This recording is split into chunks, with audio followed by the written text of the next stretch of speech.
ఒక్కో కేసు నమోదైంది. దీంతో ప్రజలందరూ కూడా అప్రమత్తంగా ఉండాలంటూ వైద్యులైతే సూచనలు చేస్తున్నారు. అయితే ఈ నేపథ్యంలో ఇప్పుడు 2 మరణాలు సంభవించడం అనేది ఉత్కంఠంగా మారింది. దీంతో కరోనా మరణాలు మరొకసారి స్టార్ట్ అయ్యాయంటూ కూడా వైద్య శాఖ అయితే అప్రమత్తమైంది. సో ఈ నేపథ్యంలో అటు కోవిడ్ బారిన పడి 21 ఏళ్ల యువకుడు మృతి చెందినట్లుగా కూడా ఇప్పటికే వైద్యులైతే ప్రకటించారు. థానేలోని ఛత్రపతి శివాజీ మహారాజ్ కల్వా ఆసుపత్రిలో చికిత్స పొందుతూ కూడా కరోనా పాజిటివ్ వచ్చిన యువకుడు మృతి చెందడం ఇప్పుడు తీవ్ర ఉత్కంఠంగా మారిందని చెప్పాలి. మరో పక్కనైతే అటు మే 22 ఆసుపత్రిలో చేరిన యువకుడు ట్రీట్మెంట్ కొనసాగుతుండగానే మృతి చెందాడు. ఇక ఇదిలా ఉండగా కర్ణాటకలో కూడా ఒక కరోనా పాజిటివ్ తో కూడా హాస్పిటల్లో చేరగా ఆ వ్యక్తి కూడా మరణించిన సంఘటన అయితే వెలుగులోకి వచ్చింది. దీంతో ఇప్పటికీ ఇండియాలో అయితే 2 కరోనా మరణాలు సంభవించడంతో వైద్య శాఖ అయితే అప్రమత్తమైంది.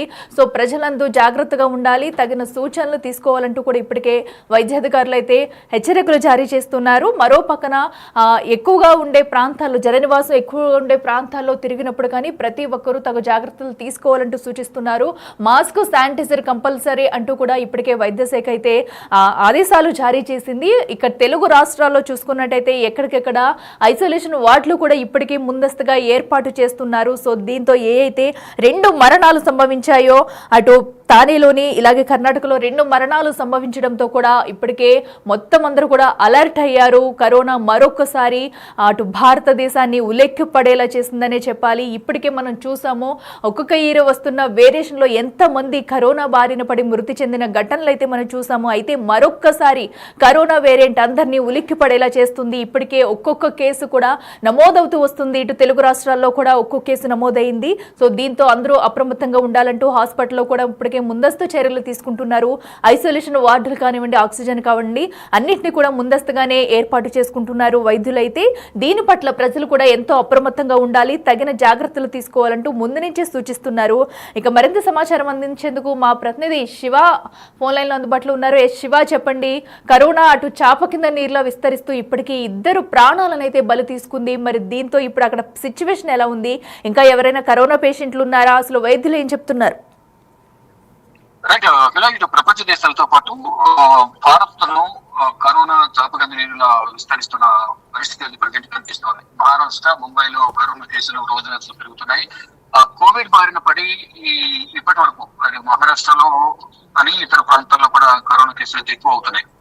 ఇక కోవిడ్ వల్ల 21 ఏళ్ల యువకుడు మృతి చెందినట్లుగా కూడా అధికారిక సమాచారం తెలుస్తుంది. తానాలోని ఛత్రపతి శివాజీ మహారాజ్ కల్వా ఆసుపత్రిలో చికిత్స పొందుతూ మే 22న ఆసుపత్రిలో చేరిన యువకుడు ట్రీట్మెంట్ పొందుతున్న నేపథ్యంలోనే పరిస్థితి విషమించి మృతి చెందినట్లుగా వైద్యులు తెలియజేశారు. దీనితో పాటు ఇటు కర్ణాటకలో కరోనా కేసులు పెరుగుతున్నాయి. కర్ణాటకలో కూడా ఒక వ్యక్తి మృతి చెందినట్టు తెలుస్తోంది.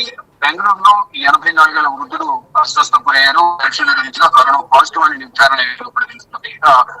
ప్రతి ఒక్కరు కూడా అప్రమత్తంగా ఉండాలనేది కూడా కేంద్ర ఆరోగ్య శాఖ చెప్తోంది. నేను కూడా కేంద్ర ఆరోగ్య కార్యదర్శి కూడా సమీక్ష సమావేశం నిర్వహించారు. దేశంలో కరోనా కేసులు ఏదమని, మరి ముఖ్యంగా మహారాష్ట్ర, కేరళలో దీని ప్రభావం ఎక్కువ నేపథ్యంలో బహిరంగ ప్రదేశాల్లో ఎక్కువగా గుమ్మికూడవద్దు. జ్వరం, దగ్గు, జలుబు ఉన్నవారు కంపల్సరీగా మాస్క్ కూడా ధరించాలి. మరోవైపు సింటమ్స్ అనేది గతంలో వచ్చిన దాన్ని బట్టి ఇప్పుడు అనుభవం ఉంటుంది కాబట్టి ఆ సింటమ్స్ ప్రకారం ఏదైతే జలుబు, దగ్గు, కళ్ళు మండడం, గొంతు మండడం, జ్వరం కానీ ఇటువంటి మొత్తం తగిన జాగ్రత్తలు తీసుకొని వెంటనే డాక్టర్ను సంప్రదించి తగిన సూచనలు తెలుసుకొని దాని ద్వారా మాస్క్ ధరించడం ద్వారా కరోనాను నివారించవచ్చు అనేది కూడా ఆరోగ్య శాఖ అధికారులు చెప్తున్నారు. దానిలో కేంద్ర ఆరోగ్య శాఖ ఇక రాష్ట్ర ప్రభుత్వాల నుంచి మార్గదర్శకాలకు అనుగుణంగా ప్రజలందరూ కూడా నడుచుకోవాలి. నిర్లక్ష్యం వహిస్తే బాగా ముందు చెల్లించుకోవాల్సిన పరిస్థితి వస్తుంది. మరణాలు కూడా పెరుగుతున్న నేపథ్యంలో అంటే ఇటీవల జరిగిన ఈ కరోనా కేసుల వల్ల ఇప్పుడు కర్ణాటకలో, ఇటు మహారాష్ట్రలో ఇద్దరు మరణించే నేపథ్యంలో మరణాలు అనేది జరగకుండా ఉండాలని తగిన జాగ్రత్తలు తీసుకోవాలని కూడా కేంద్ర ఆరోగ్య శాఖ కార్యదర్శి, కేంద్ర ఆరోగ్య శాఖ ఎప్పటికప్పుడు రాష్ట్రాల్లో హెల్ప్ చేస్తున్న పరిస్థితి కనిపిస్తుంది. దానిలో భాగంగా తెలుగు రాష్ట్రాలు కూడా 2 కరోనా కేసులు, తెలంగాణలో, ఆంధ్రలో 2 కరోనా కేసులు కూడా వచ్చినట్లు తెలుస్తుంది. ఇటు అక్కడ కూడా అందరూ అప్రమత్తంగా ఉండాలి. అంటే సింటమ్స్ అనేది కరోనా సింటమ్స్ అనేది ఈజీగా దగ్గు, జలుబు, ఇటు సీజనల్ వ్యాధులు, కరోనా సంబంధించిన సింటమ్స్ అనేది 2 కూడా ఒకే విధంగా ఉంటాయి కాబట్టి కొంత జాగ్రత్త వహించాలి. నిర్లక్ష్యం అనేది వహించొద్దు. జలుబు, దగ్గు అని ఎవరు కూడా నిర్లక్ష్యం వహించకుండా తగిన జాగ్రత్తలు తీసుకోవాలంటే ఎప్పటికప్పుడు సూచిస్తూ ఉన్నారు. కానీ ఎవరు ప్రతి ఒక్కరు కూడా నిర్లక్ష్యం వహిస్తూ మాస్కులు ధరించకుండా ఇష్టానుసారం తిరుగుతున్న నేపథ్యంలో గతంలో ఏదైతే ఎటువంటి సిచ్యువేషన్ అయితే ఎదుర్కొన్నా అటువంటి సిచ్యువేషన్ వచ్చే అవకాశం ఉంటుంది అని కూడా ప్రధానంగా చెప్తున్నారు. గతంలో మనం చూసుకునే ఎంతో వేల సంఖ్యలో కరోనా వల్ల చనిపోయే పరిస్థితి కనిపిస్తుంది. కుటుంబాలు అనాథలయ్యారు, తల్లిదండ్రులు లేక పిల్లలు లేక తల్లిదండ్రులు అందరూ కూడా చాలా మంది కరోనా ప్రభావం వల్ల చనిపోయిన పరిస్థితి కనిపిస్తోంది. అంటే ఇప్పుడు వచ్చే కరోనా వల్ల అంత తీవ్రత ఉండదు అని చెప్పినప్పటికీ కూడా తగిన జాగ్రత్తలు తీసుకోవాలి. తీవ్రత లేనప్పటికీ కూడా నిర్లక్ష్యం వహించి కూడా తగిన జాగ్రత్తలు తీసుకోవడం ద్వారా కరోనా నుంచి ఎవరిని కాపాడుకోవచ్చు అనేది కూడా కేంద్ర ఆరోగ్య శాఖ చెప్తోంది. శివ, అయితే ఇప్పటి వరకు మనం చూసుకున్నట్టయితే ఏకంగా ఢిల్లీలో కూడా 23 కరోనా పాజిటివ్ కేసులు నమోదైనట్టు చెప్తున్నారు. అలాగే అత్యధికంగా అయితే 273 కరోనా పాజిటివ్ కేసులు అయితే కేరళలో నమోదైనట్టుగా కూడా తెలుస్తుంది. అంటే కేరళలో ఒకటేసారి ఇన్ని కేసులు నమోదవడానికి కూడా రీజన్ అంటే ఏం చెప్పుకోవచ్చు అనుకోవచ్చు. ఎందుకంటే దాన్ని బట్టే 1 by 1 ఇది అనేది ఒకరికి వస్తే చాలు ఇంకా అలాగా మొత్తం అందరికీ కూడా సోగుతుంది అనేది కూడా ఒకటి ఉంది. అయితే ఇప్పుడు ఏం చెప్తున్నారు వైద్యులు?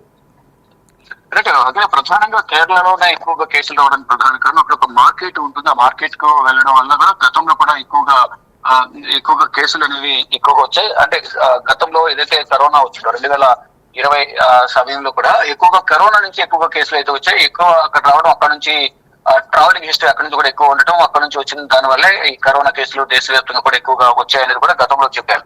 ఇప్పుడు కూడా కరోనాకు సంబంధించి కేరళలో కేసులు అనేది ఎక్కువ అవుతున్నాయి. అక్కడ ఒకసారి తగ్గినప్పటికీ కూడా అక్కడ జనజీవనం ఎక్కువగా అక్కడ ఉన్న మార్కెట్ కు కరోనా వచ్చిన వాళ్ళు వెళ్ళడం, అక్కడ అదంతా కూడా అనారోగ్య సమస్యలు ఉన్న వాళ్ళు కూడా తగిన జాగ్రత్త తీసుకోకపోవడం వల్ల కేరళలో కరోనా కేసులు అనేవి ఎక్కువగా వచ్చాయి.